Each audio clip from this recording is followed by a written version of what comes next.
सबको इस होली के त्योहार पर बहुत बहुत बधाई और शुभकामनाएं देना चाहता हूं।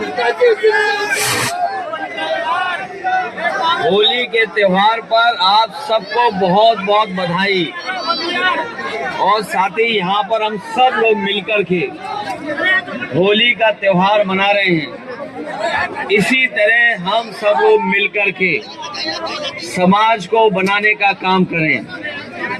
हमारे साथ मंच पर महामंडलेश्वर जी आए हुए हैं और इनके साथ साथ समाजवादी पार्टी के हमारे सभी वरिष्ठ नेता यहाँ पर हैं। यहाँ पर जो सामने हमें दिखाई दे रहे हैं, बड़ी संख्या में समाजवादी साथी और पत्रकार बंधुओं, मैं आप सबका आभार भी प्रकट करता हूँ। इस होली के त्योहार पे हम सब लोगों की मुलाकात हो रही है, एक दूसरे से मिलकर के बधाई दे रहे हैं।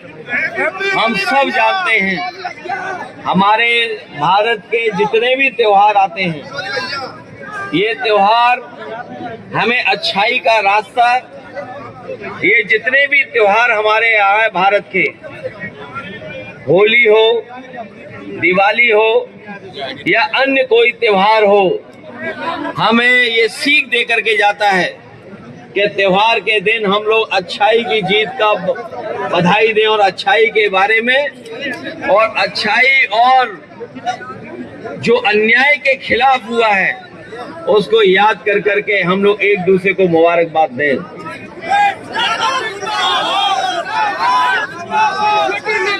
जहां होली हम सब लोग मना रहे हैं, वहीं हम लोग देख रहे हैं कि दुनिया में क्या हो रहा है।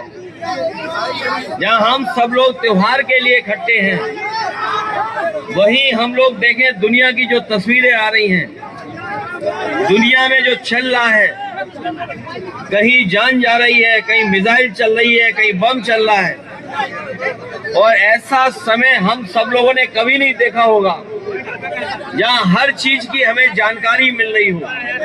अगर कोई घटना दुनिया के किसी हिस्से में हुई हो, लेकिन वो घटना क्या है उसकी जानकारी हमें वहां को तुरंत मिल जाती है। कई जगह युद्ध अभी तक बंद नहीं हुए हैं, युद्ध चलते जा रहे हैं, एक दूसरे की जान ले रहे हैं। एक किनारा जहां पर पिछले कई वर्षों से युद्ध चल रहा है, लाखों लोगों की जान जा चुकी है, लाखों लोगों की जान जा चुकी है उस युद्ध में। कई देश एक दूसरे के सीमाओं में घुस रहे हैं, और कभी ये नहीं सोचा होगा कि जो ताकतवर देश है दुनिया का, वो एक दूसरे देश के राष्ट्रपति का अपहरण कर लेता हो।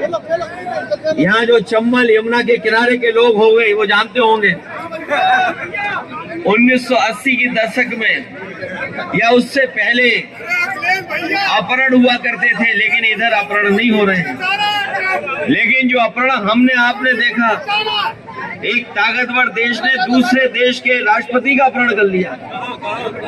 और अभी हाल में हम लोगों ने जो देखा, जो टेक्नोलॉजी है, जो तकनीक है, जो लड़ाई लड़ी जा रही है, कहीं न कहीं जमीन की लड़ाई से पहले एक तकनीक, जो टेक्नोलॉजी है, उसके बहाने लड़ाई लड़ी जा रही है। एक देश के राष्ट्रपति जो अपनी मीटिंग में बैठे थे, सोचो बम आया और सबको नष्ट करके, सबको खत्म करके चला गया।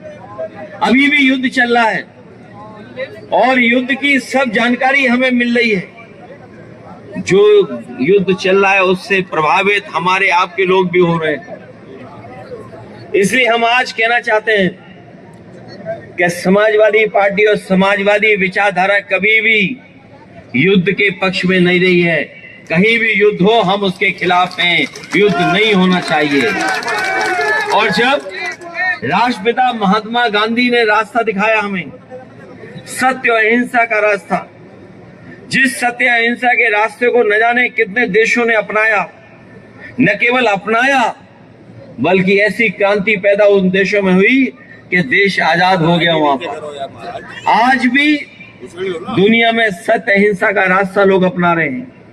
हमारा वो देश है जिसने शांति का पैगाम न केवल भारत में दिया बल्कि दुनिया में भी दिया। यही देश है जहां की धरती से जियो और जीने का नारा निकला। न केवल लोगों ने उसे अपनाया बल्कि धर्म के रूप में भी उसको अपना करके एक नई दिशा में समाज को ले जाने का काम किया। इसलिए जितना खूबसूरत हमारा समाज है, जितना बेहतरीन हमारी हिंदुस्तानियत है, जितना हमारे देश में भाईचारा है, उस भाईचारा को हमें बना करके रखना है। हर त्योहार जब हमें और आपको एक रास्ता दिखाता है और याद कराने के लिए त्योहार मनाते हैं कि हर त्योहार इसीलिए होता है कि कहीं ना कहीं अन्याय के खिलाफ जीत हुई है, कहीं ना कहीं न्याय की बात हुई है, कहीं ना कहीं जो पापी थे, जिन्होंने धरती में पाप फैलाया हुआ था, उन्हें नष्ट कर जब होते हैं, नष्ट किया जाता तभी जाकर के त्योहार मनते हैं। इसलिए होली के त्योहार जो हमारा रंगों का त्योहार है, ऐसा त्योहार हमने आपने कहीं धरती पे नहीं देखा होगा जैसे रंगों का त्योहार भारत में मनाया जाता है। ये भारत का त्योहार हमें एक करता है और यही भारत का होली का त्योहार ये संदेश देता है कि हम सब लोग बहुरंगी रहें, मन से भी बहुरंगी रहें।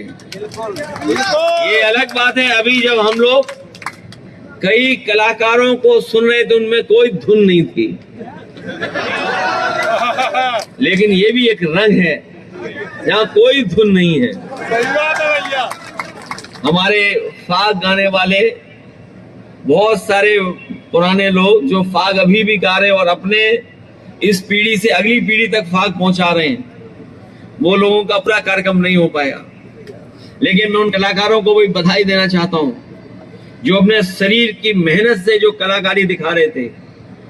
जब तक शरीर को आप मेहनत के लिए नहीं तैयार करोगे तब तक ऐसा काम नहीं कर सकते जो हमारे बिलारी के लोगों ने कर करके दिखाया। और ये जितने कलाकार थे ये सब गरीब परिवार के हैं, सब गांव के हैं, हमारे आपके जैसे ही हैं वो लोग। लेकिन सोचो उन्होंने मेहनत करके परिश्रम कर करके क्या सीखा उन्होंने।